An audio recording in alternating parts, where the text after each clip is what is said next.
morning. It's wonderful this morning to be here with the Leader of the Opposition, Peter Dutton, and also other federal colleagues, Andrew Hastings and... Sorry, start again. It's wonderful to be here this morning with the Leader of the Opposition, Peter Dutton, and also other federal colleagues, Andrew Hastie and Jacinta Price. I'm also joined by Lisa Siebert, the CLP candidate for Lingiari. I'm Lisa Bayliss, I'm the CLP candidate for the federal seat of Solomon, and I'd like to now pass to the Leader of the Opposition, Peter Dutton, to make a very special announcement this morning. Lisa, thank you very much. Look, it's fantastic to be back in Darwin, and I want to say thank you to Lisa for your advocacy, for your hard work here on behalf of the people of Solomon and right across the Northern Territory. But it is great to be here with the Acting Chief Minister, Gerard Maley, as well, and I want to thank the Territory Government here for the work that they've done over a long period of time in relation to what is a very significant national asset, an asset of national importance, and goes really to the defence of our country, the Darwin Port. So thank you, Acting Chief Minister, for being here, as well as Andrew and Jacinta, Lisa Siebert as well. Thank you, Lisa, for the wonderful work you're doing in Lingiari and working as a police officer. Both police officers have given back enormously to the Territory and understand the national security needs as well as the domestic security needs as well to keep people safe. Well, pleased to announce today that an elected coalition government will move immediately to secure the Darwin Port and to make sure that we can bring that national asset, that strategic asset, back into Australian ownership or into a model where we have greater assurance about the operator and the way in which the lease operates. There's been a lot of debate over this issue for a long period of time, and it's clear that a mistake was made many years ago in relation to the lease and the way in which that was undertaken by the then Territory Government. But that is the past, and we need to deal with the strategic circumstances that we face at the moment. The intelligence briefings that I've had over the course of my time as Leader of the Opposition indicate that the position has only deteriorated, and we've now seen, of course, the circumnavigating of our country by Chinese naval ships. So we need to make sure that we recognise the times in which we live and why it's important for us to take back this particular asset. There are about 100 warships a year, Australian and allied warships, who go through this area, and we need to make sure that with our partners we're able to work constructively and in an environment which is conducive to our national security interests. I'll hand over to the Acting Chief Minister, and then Andrew Hastie will make a few words and say a few words, and then I'm happy to take some questions. Thank you. Good morning, Gerard Maley, the Acting Chief Minister of the Northern Territory. I want to thank the federal government for coming here today to make this announcement. This announcement is going to give certainty to the Northern Territory. The political climate across the world has changed recently, and we really welcome the announcement, acting in the best interest of Territorians as we move forward. We know the port has been lots of discussion, and this announcement will finally give us some certainty of what we're going to do with that asset as we move forward into the coming years. So again, thank you for the federal government, and only the coalition government is going to do this in a way that's going to benefit Territorians, because we want to make sure that whatever the outcome is, that we act in the best interest of Territorians and of course Australia. Thank you. Well, good morning everyone. It's great to be here in Darwin. Darwin is such an important part of Australian geography. It's a great city, and it's also very important for our economic and national security. Of course, Darwin has been an important part of our military for a long time. We have Army, Navy and Air Force here, and it also provides strategic depth to our close security partners like the United States and increasingly the Japanese Defence Force. So today's announcement from Peter Dutton is critical. It's about securing our future, it's about securing our critical infrastructure, and it's about making Australia safe, because it goes without saying we are living in dangerous and uncertain times, and we need to get Australia back on track. And a Dutton-led coalition government will do exactly that. And one of the key things that we are going to do is get this port back into government-approved hands. Thank you. Mr. Dutton, I'll start over here and we'll just work our way around. Welcome to the new faces as well. Good of you to join us here. We've burnt a few others out. The pace was too quick. They've taken a rest, so Some have been subbed in. Well done. Mr. Dutton, Please. how do you feel about being snaked by the PM on your short announcement? Well, look, I think Anthony, the first-time caller to ABC Radio last night, was incoherent. I mean, Anthony should have been better prepared.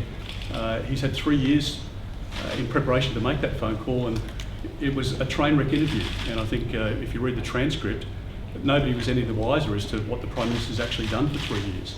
That's the problem. And the Prime Minister had 3 years to sort this out. It seems that all he's done is consult with Wayne Swan about what the super funds could do. The land bridge operators have told us publicly, as you've seen, that there's no discussion with the government that's been underway. So I don't know who's telling the truth there, and the Prime Minister might be able to reconcile that difference of opinion today. But it's not the only thing that the government's not telling the truth about at the moment. As we know, the Mediscare nonsense that they're carrying on with, that didn't fall off a stage, but there was actually footage that showed falling off the stage. There are many other examples where the government just can't get its story right. And in relation to this issue, this is an important national security issue. And we had contact yesterday with the Chinese ambassador out of respect before we made this decision.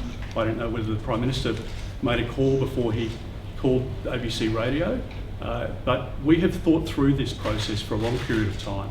And the Prime Minister jumping on the phone trying to get in on the announcement that we've made today, I think shows that this Prime Minister, like the fireman who turns up to the fire when the fire's already been extinguished. I mean, he's too late to everything. And we've made the announcement today because it's in our national interest, and that's exactly what Mr. Dutton, do you think we'll that this will improve our defence ties with the US? And can you tell me as well, why do you think Scott Morrison didn't make this decision you're making today? Well, a couple of points. I mean, this is a decision that's in our country's best interests. We know that we live in uncertain times, and the government's had 3 years to deal with this issue. They haven't done that. So we have taken a decision in a considered way. We'll negotiate in good faith, and I believe within 6 months we can arrive at an outcome.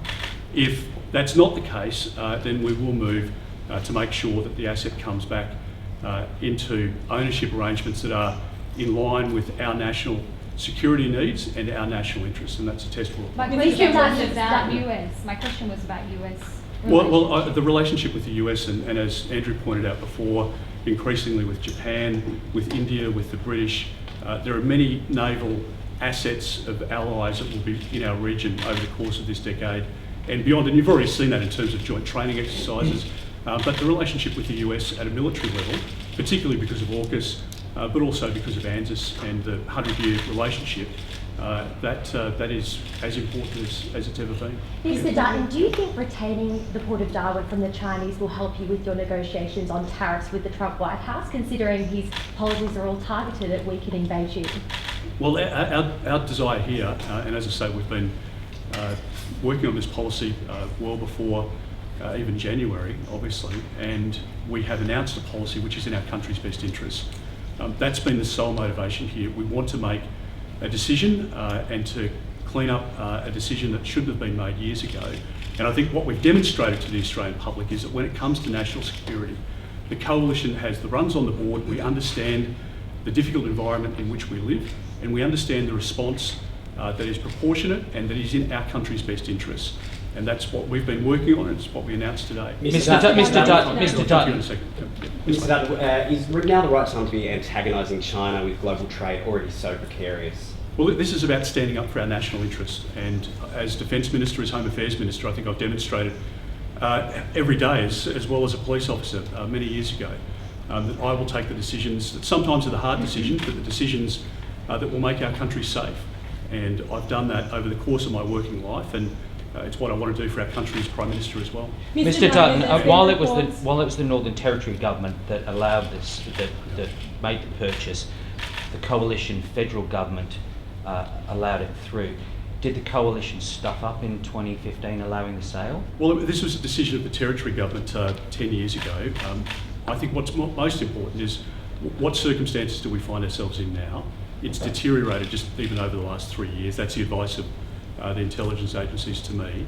And it is a necessary response, and we've been prepared to stand up for our national interest, and we're very happy to do that. Just following up though, Mr. Dutton, just following up because it was very clear in 2015. Andrew, I'll come back to you. We'll just You go don't here. think and we'll come back. consecutive coalition governments should There's take... been reports that sale of the actual lease could cost up to $1.3 billion. How much is too much for taxpayers to pay if a deal is not struck within the 6 months? Well, we'll negotiate according to the law, obviously, and if new legislation is required in relation to an acquisition, well, we can pass that legislation, but it'll be on just terms and there will be a cost attached to it. But the cost of inaction, which is Labor's cost, puts our national security at risk, and I think that's the main imperative. Just going back to 2015, I remember that Barack Obama was furious with the Australian government. It was obvious that it had been a strategic blunder. Again, did the coalition government at the time did the coalition government at the time blunder when it allowed the sale? Well, again, Andrew, just back to what I said before, we're in 2025 and the circumstances have significantly deteriorated, even just in the last 3 years, let alone where it was 10 years ago. So we need to make sure that we act in our country's best interests, and that's the decision that we've taken. Andrew Hastie, as you know, is somebody who's served his country in uniform and is a subject matter expert when it comes to defence, and he and James Patterson and many of us who have been involved in this discussion have deemed that it is in our country's best interests to take this decision. We've taken it because we know it will keep Australians safer in a very unsafe period, and that's a decision that we've taken. Mr. Dutton, at the Law Institute last month, you said that you would prioritise a meeting with Xi Jinping just as much as you'd get on the phone to Donald Trump. Yes. Where does this put you with that relationship? Is that still a priority, and what message does this send to Chinese investment going forward? Well, what it says is, and is exactly as I repeated in that speech, that the trading relationship with China is incredibly important, and I want to make sure that we can expand it. But ultimately, as China does, we have to make sure that Australia stands up for her national interests. An Australian company wouldn't be able to operate a port in Beijing, and we're saying here, in the circumstances, in this time, as the Prime Minister points out rightly, I think, we live in the most precarious period since the end of the Second World War, since 1945, and I think it's appropriate that we take the actions that meet the pressures and the concerns and the threats of the time. We can have a good trading relationship and a respectful relationship with China, which is why we spoke to the ambassador ahead of the announcement that we made. And I note that the Prime Minister or the Foreign Affairs Minister didn't do that. So we'll come across clarification. Mr. Dutton, in a recent reshuffle, you appointed Jacinta Price to a role of government efficiency and waste. Can you guarantee that Australians will know what waste and efficiency changes would be made before the election, or will it be like Doge and a surprise after the fact? It'll be like the Howard government, and that is that they had a Labor mess to clean up. But what we know, and have a look at what's happening in Victoria at the moment. I mean, the Labor Party there has almost bankrupted that economy. In Queensland, it was a similar story under Anastasia Palaszczuk and Stephen Miles. All you're seeing with the Albanese government is the first phase of that type of governing. They've spent an enormous amount of money, which has driven up the cost of everything. It's driven inflation higher. It's why interest rates went up on 12 occasions. Labor always taxes and spends. And in Victoria, they're now finding different ways to tax because they're running out of money. That's how Labor governs. Now, a Liberal Party, a coalition government, will make sure that we spend money prudently. And in particular, because I have the greatest of respect for the fact that there are mums and dads who are watching this right now who don't know how they're going to pay their power bill. They've just had their insurance premiums come in. They brought it back to a monthly premium that they can pay. They still can't afford that. They put solar panels on their roof, and yet their electricity bill's gone up by $1,300 under this government. They expect the taxes that they pay to be spent wisely. Now, if Mr Albanese is telling you that there's waste in the budget and he's not prepared to act, then I think it shows how reckless he is as an economic manager. So, we'll know to the extent that we have the budget papers before us. But as you know, Claire, there is an ERC process, an expenditure review committee process that you go through when you're in government, not in opposition. We don't have the Treasury and Finance advice available to us. So I think if you look at it objectively, we will identify where there is waste in the system and we can get it back to frontline services. We can pay down Labor's debt. It goes to $1.2 trillion. And I think we need to deal with the reality. And the reality is that people are working harder. Tim, I'll come to you in a second. I just want to ask about two of your colleagues. First, your frontbencher Jason Wood has declared family interest in a migration agency that helps people challenge their visa refusals. Do you think that's aligned with what Australians expect to see as the coalition takes a strong stance on immigration to the election? And is it consistent with your expectation of your ministers? Well, members of Parliament on either side have to make declarations according to the rules, and that's what's happened, and that's perfectly legitimate, yes. But do you think a potential coalition minister should have a family interest and financial stake in a migration agency that takes people through the Administrative Appeals Tribunal, which is a process that you've criticised yourself? Well, that's a question if we get into government. That's exactly what we're about between now and the 3rd of May. I want to make sure that we can help Australians. I think Australians can't afford 3 more years of an Albanese government. And if it's an Albanese-backed government, then that is a disaster for the economy, and it's a disaster for families and small businesses. So I want to make sure that we can have the policies, as we've outlined already and as we'll continue to do, which will help families, which will help manage our economy so that we can bring inflation down. Our gas policy, as we announced, brings the price of gas down by 15%. Now, gas is a big contributor to the creation of electricity, and we need to make sure that we have downward pressure on prices across the economy.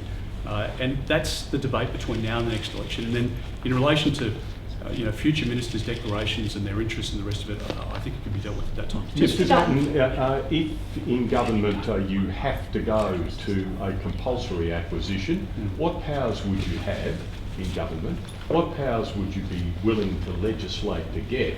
And might Landsbridge ultimately have to sell to the government for a price determined by the government?